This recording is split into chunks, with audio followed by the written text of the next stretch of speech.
వైఎస్ఆర్సీపీ మాజీ MLA Malladi విష్ణుపై TDP గూండాల దాడిని ఖండించారు మాజీ మంత్రి ఆదిమూలపు సురేష్.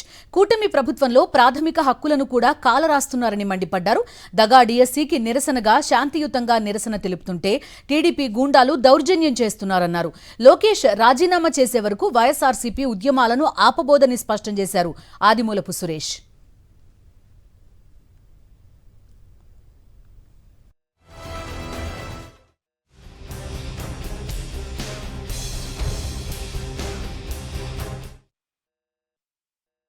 విద్యార్థులకు జరిగినటువంటి అన్యాయం, ఈ యొక్క కూటమి ప్రభుత్వం చేసినటువంటి మోసాన్ని నిలదీసే క్రమంలో ఈరోజు విజయవాడలో శాంతియుతంగా వైఎస్ఆర్ కాంగ్రెస్ పార్టీ నాయకులు మాజీ శాసనసభ్యులు మల్లాది విష్ణు గారు నిరాహార దీక్షను భగ్నం చేస్తూ దౌర్జన్యానికి పాల్పడి స్థానిక ఎమ్మెల్యే కొండా ఉమామహేశ్వరరావు చేసినటువంటి దుర్మార్గపు ఏమైన చర్యగా మేము భావిస్తూ దాన్ని ఖండిస్తూ ఉన్నాం.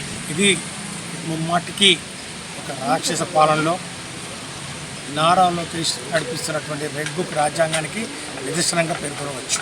ఈ డిఎస్సిలో జరిగినటువంటి అవకతవకలకు ప్రధాన కారణమైనటువంటి విద్యాశాఖ మంత్రి నారా లోకేష్ రాజీనామా చేసేంత వరకు ఉద్యమాన్ని ఆపేది లేదు.